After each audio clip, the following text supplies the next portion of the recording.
Welcome to the Vortex.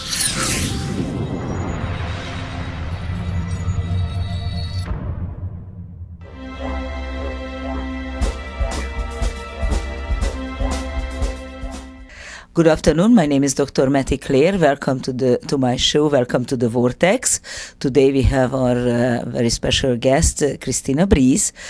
She is a metaphysical teacher, and she is coming representing from the Metaphysical University. Welcome to have you, an honor to have you here today. Likewise, thank you so much.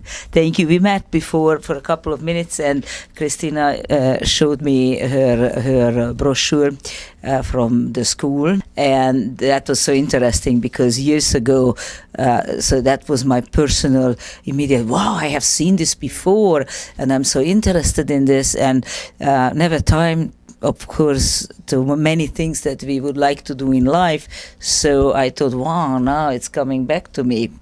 So I would like to have you tell me anything that you think it's important, most important from short from the University of Metaphysical Sciences. Well, that's a loaded question because there's so many important things to say. First thing I would say about the university is that it's a distance learning school so that anybody in the world can do it. We have thousands of students all over the world, and we have it as a distance learning situation so that everyone can afford it. People don't have to move. People don't have to change their lives. They can do it along with whatever they're doing, traveling, working, staying at home, being a mom, going to regular school, whatever. This way they can download it as PDF and MP3 files off the internet if they're internet savvy, or they can get it through postal mail. We put together the binders and all the written courses and the CDs so that they don't have to put it all together. And it has a massive amount, a whole bookshelf full of material, written material, plus 65 meditations on CD, which would take place of the live classroom situation, because that's what we would do in live classes, is we would have the meditations, which are the direct experience of the concepts that are being discussed in the written material, because we can talk about it and we can hear about it and people can listen, but until you have direct experience, you don't quite get it. So we feel that it's really important to have a lot of interaction between the staff through emails and phone calls during the exam process if they want that, and also so that they can get the direct experience through the CDs and the meditations. You can get downloads of MP3s and put them right on your iPod. Wow, so it means that you have also live classes, actually. Yes. And who would like to attend those classes, they can. Where are your classes located? Well, we actually travel around, so you don't have to. Eventually, we're going to set up a retreat center so that people can come and spend longer periods of time and take classes in person. I used to teach classes in person all the time.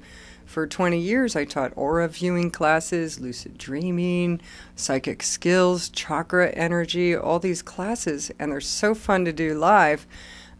So we go around and we do workshops, and but eventually we hope to have one place somewhere here in California in order to give people a chance to come and study live in person. But in the meantime, we do retreats at places like Mount Madonna or Harbin Hot Springs here in LA. San Francisco. We'll be doing something in Oregon and Washington, and we've been invited to South Africa, Australia, and Europe. So I'm traveling around so people don't have to, since it's so hard to get here to the United States sometimes for everyone. So, and mostly what I teach is consciousness expansion, which is my favorite subject to talk about, is awareness and how to become more than the human identity that we think we are. So many people believe that they're just the human, they're just this name that they've been taught they are, they're just this collection of experience, this is who they are. But that's not who we are. We're eternal consciousness having an experience temporarily in this dream that's called life. And it's possible to do lucid living, have a lucid life, and be awake while still alive in the dream, in a human form. I love the word lucid life. I think I practiced that somehow innately. Yes. It somehow came to me. It sounds good. The word sounds good to me. Yeah. And my question is to the what you. I understand the metaphysical way, different classes. You mentioned already several of them in seconds, practically. It's a lot of stuff to study. But what is the accomplishment for a student who comes to you and would like to attend the school, where this person would like to go, and what would get from the school? What would they do with their degrees, or what would they do after they graduate? I go to a school, for example, I entered late ages chiropractic college because I meant to put a dot on the I. I did so much with the human, with the body and everything, and that was kind of like came to me. So I had a particular understanding about it. When I hear metaphysical studies, then I have a certain understanding, but I wouldn't know what would I study, what I'm looking for. So what are people going to learn if they go to our school? Well, we have about 80 different courses, possibly more. At this point, I don't know how many we have because we keep adding more because there's new things coming out all the time. But we teach things about communication with your angels, metaphysical technologies, how the brain works, communication skills, anger management, astral projection, lucid dreaming, aura viewing, world religions, how to use the Enneagram, what an archetype is.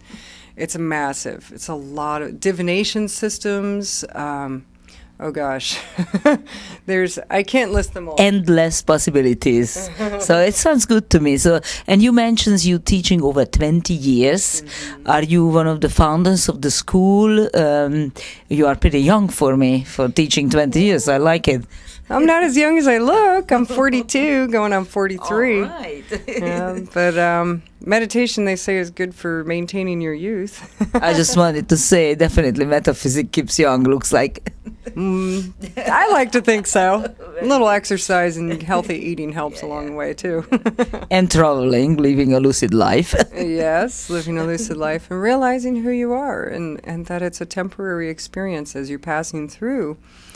And it helps you not to take everything so serious, because I think the worst thing that ages you is being in an irritable state of mind or having a lot of stress, taking everything so seriously, being upset, resentful, angry. Those are the true aging factors that make the body age and cause us to not feel good or get sick and things like that. So. You're sharing amazing knowledge already in a couple of words. Key to long living and happy, healthy life and keeping young. Yeah. It's amazing. So some secrets here immediately. Listen, everybody, well. The secret to happiness is happy thoughts. Very good, very good. How originally did you get into this? I go back 20 years ago.